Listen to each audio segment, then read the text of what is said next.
ఓట్లు అందరూ ఆంధ్రప్రదేశ్లో వేసిన ప్రతి ఓటు బీజేపీకి వెళ్ళిపోయింది. మిమ్మల్ని ఎలా నమ్మాలి? తెలుగుదేశము, జనసేన, బీజేపీ, వైసీపీ అందరూ ఒకటేగా ఈ రోజున. మిమ్మల్ని నమ్మి మీకు ఓట్లు వేస్తే ఇదే మీరు చేసే పని? కృష్ణాంజలి గారు, రాజకీయాల ఢిల్లీకి భయపడతారా? కృష్ణాంజలి గారు, ఈ పిఠాపురం పంచాయతీ ఏంటండి సార్? ఇక్కడ ఒక్కటే అంశం అండి, నేను ఇందాక ప్రస్తావన చేశాను. ఈ రాజకీయ పార్టీలు సోషల్ మీడియాకు సంబంధించినటువంటి వాళ్ళని కొంతమందిని తయారు చేసి, ఆ తయారు చేసినటువంటి వాళ్ళందరికీ ఏదో ఒక మ్యాథ్ ఇవ్వాలి, రోజువారీ పని ఇవ్వాలి. రోజువారీ పని ఏంటి అంటే ప్రత్యర్థి రాజకీయ పార్టీ మీద దుమ్మెత్తిపోయటం. ఇది తప్ప ఇంకొకటి లేదండి. ఇది వైఎస్ఆర్ కాంగ్రెస్ పార్టీకైనా తెలుగుదేశం జనసేనకైనా ఇదే వర్తిస్తుంది. ఇప్పుడు పిఠాపురంలో పవన్ కళ్యాణ్ చేసినటువంటి పని మంచి పని. ఇప్పుడు మహిళలందరికీ ఈ పండగ సందర్భంగా చీర సారే పెట్టాలనుకున్నప్పుడు ఒకవేళ చిన్న చిన్న పొరపాటు ఉంటే దాన్ని పట్టుకొని చెలుగులు పలవలు చేసినంత మాత్రాన వచ్చే ప్రయోజనం లేదు. ఇప్పుడు మేము వైఎస్ఆర్ కాంగ్రెస్ పార్టీ కాదు, లేకపోతే వైఎస్ఆర్ కాంగ్రెస్ పార్టీ ప్రచారం చేయలేదు అని వాళ్ళు ఎన్ని చెప్పినా నమ్మేదానికి లేదు. ఎందుకంటే సోషల్ మీడియా ఇదే పనిలో ఉంటుంది. ఏదో ఒకటి ప్రత్యర్థి రాజకీయ పార్టీల మీద అసత్యమైన ప్రచారాల, సత్యమా లేకపోతే ఇవేం లేవు. కనీసం ఎవరు కూడా ప్రచారం చేసుకోవచ్చు అండి, అనుకూలమైన ప్రచారాలు చేసుకోవచ్చు, తప్పేం లేదు. ఇలాగ పనికిమాలినట్లోకి వెళ్ళినందువల్ల ఇప్పుడు సపోజ్ వైసీపీ వాళ్ళు సరిగ్గా చీరలు అందకుండా చేశారు పవన్ కళ్యాణ్ అంటే ఏ ప్రచారం వెళ్ళింది? 14,000 మందికో లేదా 12,000 మందికో ఇచ్చారు అనేటువంటిది ముందు వెళ్తుందిగా. లేదా 14 మందికో లేదా 140 మందికో రాలేదు అని అంటే అదేమన్నా నెగిటివ్ అనేటువంటిది నాకేదో జనసేనకి నెగిటివ్ అయిద్దని నేను అనుకోను. కాబట్టి ఇప్పుడు వైసీపీ కానీ, తెలుగుదేశం కానీ, జనసేన కానీ వీళ్ళు సోషల్ మీడియాని, వాళ్ళ సోషల్ మీడియాలో ఉండేటువంటి కార్యకర్తల్ని గొర్రెల్లాగా మార్చి వాళ్ళు అసలు ఆలోచించుకోలేకుండా చేసి ప్రత్యర్థి రాజకీయ పార్టీల మీదకి ఉసుగొలుపుతున్నారు. ఇది మంచి సంస్కృతి కాదండి. ఈ ప్రత్యర్థి రాజకీయ పార్టీలే కాదు, ఎవరైతే ఆయా రాజకీయ పార్టీలకి ఎవరన్నా వాళ్ళు చేసే తప్పులను ప్రశ్నిస్తారో వాళ్ళ మీద కూడా ఉసుగొలుపుతున్నారు. ఇప్పుడు జనసేన వాళ్ళు నా మీద అనేక సందర్భాల్లో నేను ప్రశ్నించినప్పుడు, వాళ్ళ తప్పుల్ని ప్రశ్నించినప్పుడు నా మీద కూడా ఉసుగొలిపారు. జనసేన వాళ్ళు ఉసుగొలిపారు, ఫోన్లు చేయించారు, బెదిరించారు, ఇవన్నీ చేశారు. ఇది మంచి సంస్కృతి కాదు.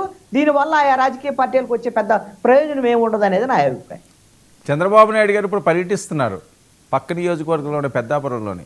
సో తెలుగుదేశం పార్టీ పూర్తి స్థాయిలో ఆ ప్రాంతాలన్నింటినీ ఇంకా ఇన్ఛార్జీలు వేయాలని, వాళ్ళకు కూడా కొన్ని పదవులు ఇవ్వాలని ఈ రకంగా చూస్తున్నారని. మరొక వైపు అదంతా కూడా పవన్ కళ్యాణ్ గారు అడ్డా అయిపోయింది.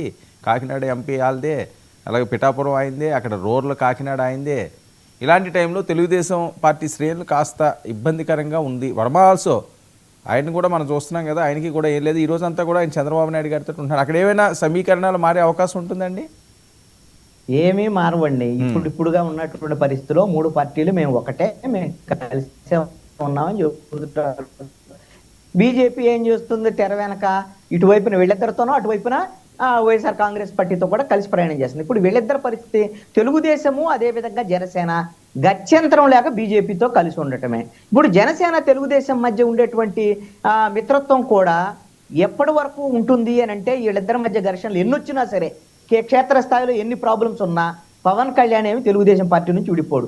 ఎప్పుడైతే బీజేపీ తెలుగుదేశం పార్టీ నుంచి డిస్కనెక్ట్ అవ్వాలి అని బటన్ నొక్కిద్దో ఆ రోజున ఆటోమేటిక్గా జనసేన పార్టీ కూడా డిస్కనెక్ట్ అయిపోయింది. జనసేన పార్టీకి సొంత రోడ్ మ్యాప్ లేదు. వాళ్ళు ఏమనుకున్నా సరే బీజేపీ రోడ్డు మ్యాప్ అడిగారు, వాళ్ళు రోడ్డు మ్యాప్ ఇచ్చారు. అందుకు అనుగుణంగానే బీజేపీ రోడ్ మ్యాప్ లో జనసేన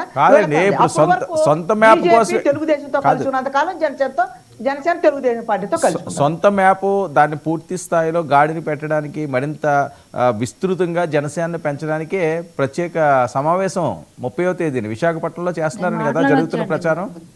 అంటే ఎంత తొందరగా పెడితే అంత మంది. ఎప్పుడైనా పెట్టాలో వాళ్ళకి ఎలాగో జరగాలి కానీ ఒకటే వాళ్ళు ఎట్లాగో చేసుకుంటారు. వాళ్ళు 100% స్ట్రైకింగ్ రేటు 100% స్ట్రైకింగ్ రేట్ అని చెప్పుకుంటూ తిరిగితే వాళ్ళకి వచ్చిన ఎన్ని సీట్లు అనేటువంటిదే ఇక్కడ ఇంపార్టెంట్ తప్ప, మీరు ఈ రాష్ట్రంలో భవిష్యత్తులో ఎప్పటికైనా సరే పవన్ కళ్యాణ్ ముఖ్యమంత్రి కావాలి అని అంటే జనసేన పార్టీ ఎదగాలి, అదేవిధంగా జనసేనకు మద్దతు ఇచ్చేటువంటి వాళ్ళు రావాలి పార్టీలు, అంతే తప్ప ఈ జనసేన పార్టీ ఇంకెవరికో మద్దతు ఇచ్చేటువంటి పరిస్థితులు ఉన్నంతకాలం పవన్ కళ్యాణ్ ముఖ్యమంత్రి కాలేడు.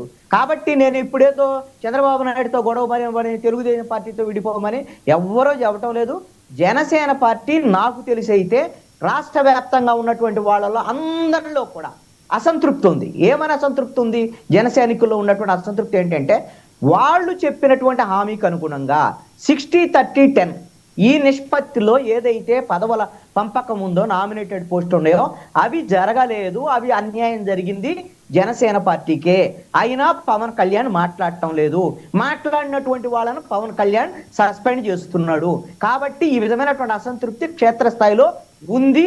ఆ అసంతృప్తి ఉన్న నేపథ్యంలోనే కనీసం రేపు మీటింగ్ జరుగుతుంది కాబట్టి ఆ సమావేశంలో క్షేత్రస్థాయిలో వచ్చేటువంటి అభిప్రాయాలను తీసుకొని పవన్ కళ్యాణ్ భవిష్యత్తులో పోట్లాడక్కర్లా తెలుగుదేశం పార్టీ మీద, మీరు మాట్లాడి వాళ్ళకి కావలసిన వాటాలు, వాళ్ళకి రావాల్సినటువంటి వాటాలు తీసుకుంటే కనీసం వాళ్ళు సంతృప్తి ఉండేదానికి అవకాశం ఉంటుంది. ఓకే, శివపార్వతి గారు మాట్లాడండి.